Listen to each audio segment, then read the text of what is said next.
Chapter 5 The Book of Amun-Ra. "How do we know this god?" asked O'Connell. "Horus," said Jonathan. "He has a big nose. Look for a big bird. That will be him." "Okay," said O'Connell. "Where do we start?" He looked at the houses and the temple in Hamunaptra. He had no ideas. Below O'Connell and Jonathan, Benny had a gun in Evelyn's back. Imhotep was in front of them. "Walk," said Benny. "You'll die in the end," said Evelyn. "I will," said Benny. "Oh, yes," said Evelyn. But she walked. They came to the Sa-Netjer. At the same time, Ardeth Bey and the Medjai were on their way across the desert. When Jonathan and O'Connell went down under the ground near the statue of Anubis, Imhotep heard them. He took some water from the gold box with Anksu-Numan's heart in it and threw it at a wall. His mummified priests from 3,000 years before walked in. "Find them," said Imhotep. Jonathan and O'Connell found the statue of Horus. Then the mummified priests found them. Ardeth Bey and his soldiers came in and fought with the mummified priests. "Does anybody have a white cat?" asked Jonathan. "Find the book," shouted Ardeth Bey. Back in the Sa-Netjer, Evelyn was in a coffin. The coffin was open, but she couldn't move her arms or her legs. In the next coffin was the mummy of Anksu-Namun. Imhotep sang. He had the Book of the Dead in one hand, and he put the other hand on Anksu-Namun's dead face. "This is a love story," thought Evelyn. "He loved her for 3,000 years. And now I'm going to die for his love." Ardeth Bey and his soldiers fought hard, but there were more and more mummies. When they shot a mummy in the arm came off.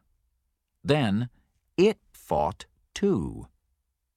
Jonathan and O'Connell didn't stop digging. And then they found a gold box, and in the gold box there was the book of Amun-Ra.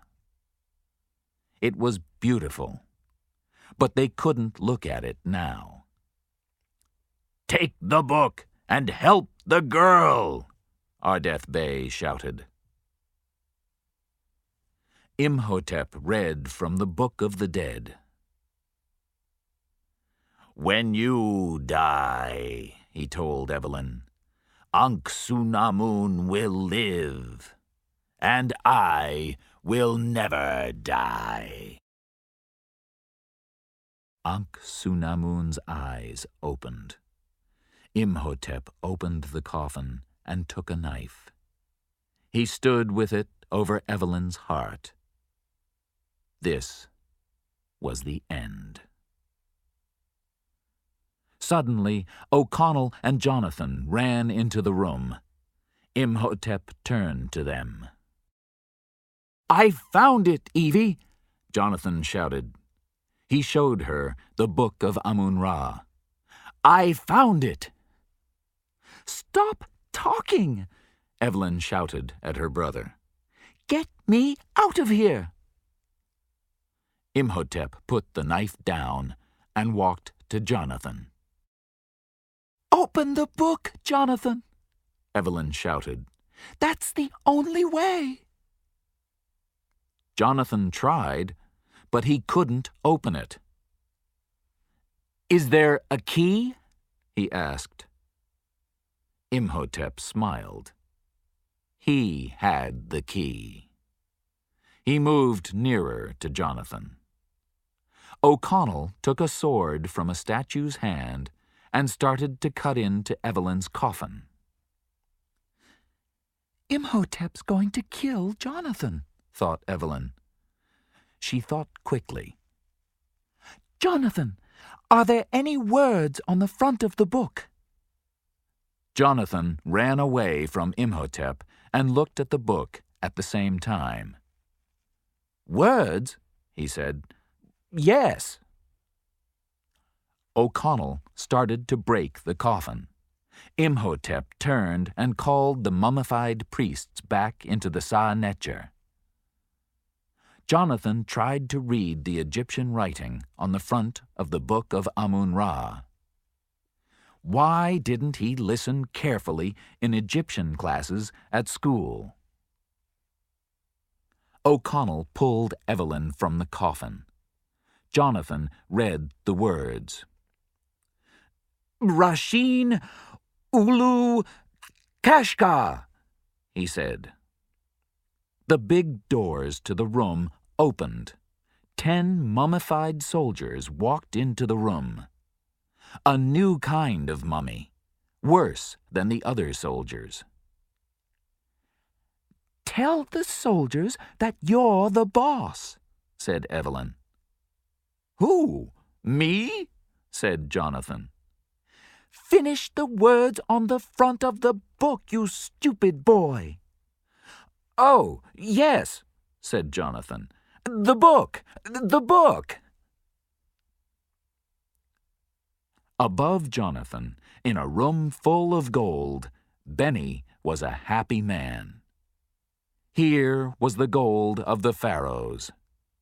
He carried a lot of gold up to his big white horse and put it in some bags on the horse. Then he went down again for more gold. Below, in the Sa-Netjer, Imhotep walked to Jonathan and looked down at him. Jonathan looked at the book. "I can't read this," he screamed to Evelyn. "This Egyptian letter. There are 2 lines at the top, 1 line at the bottom. There's a little—" "It's an ankh," said Evelyn. "Ah!"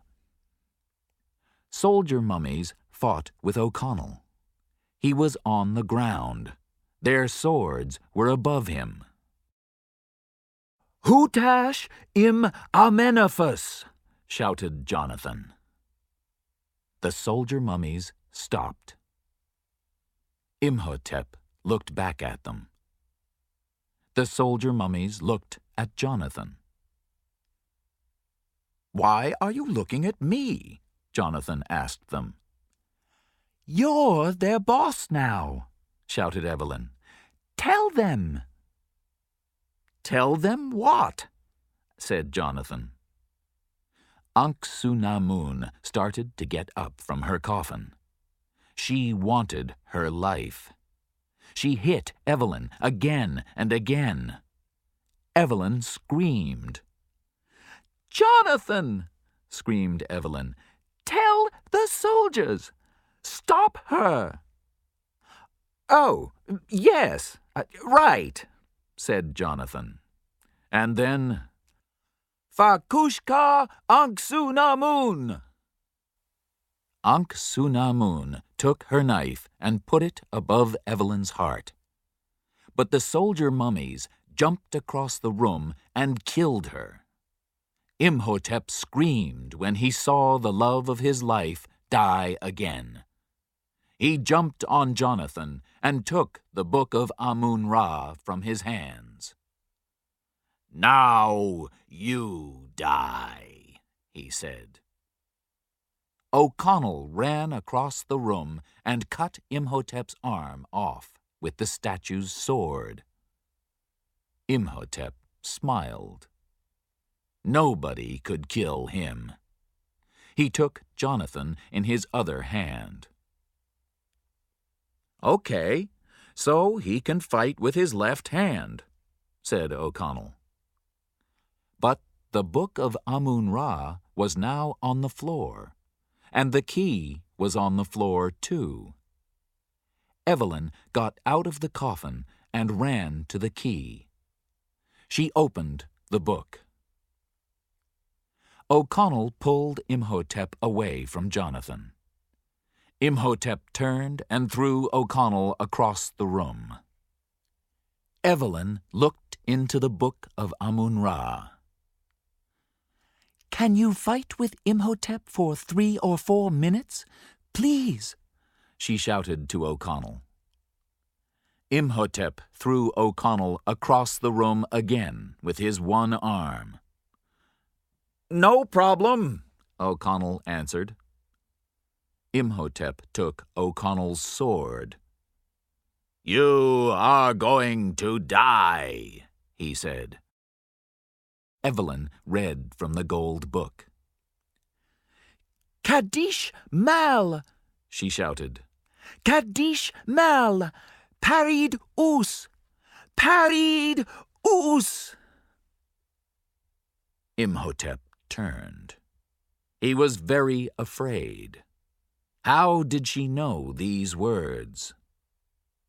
They were the end for him. The god Anubis came into the room. He walked through Imhotep and left again. Imhotep was now a man. Only a man. And a man can die. O'Connell took the sword and pushed it through Imhotep. And Imhotep, the man, died. But he said something before he died. He said, "This is not the end." Above them, Benny found gold on the wall of a room. His eyes opened. He smiled. He took out his knife and pulled the gold off the wall. The room came down on top of him. He remembered Evelyn's words. "You'll die in the end." "Yes," said Benny. And he died. "Run!" shouted O'Connell. "The place is coming down!" Jonathan, Evelyn, and O'Connell ran up above ground, and Hamunaptra fell back into the desert behind them. Now there was nothing there. They found 3 horses and got on them. Then they started across the desert, away from Hamunaptra. A hand fell on Jonathan's arm. Jonathan screamed. "Oh, it's you," he said. "Thank you very much." "No, I thank you," said Ardeth Bey. He looked at O'Connell and Evelyn. "From all my people, I thank you. Imhotep is dead, and now there are no undead or scarabs in the city of Cairo." "Oh, that's okay, my friend," said Jonathan. "Thanks are fine," he thought, "but we didn't get any gold." Ardeth Bey smiled and went off into the desert. "My horse is walking slowly," said Jonathan. Then he stopped and looked in the bags on the big white horse. "Evelyn!" he shouted. "Gold!" But Evelyn was busy.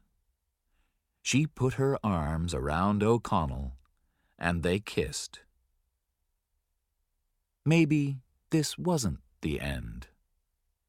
Maybe it was the beginning.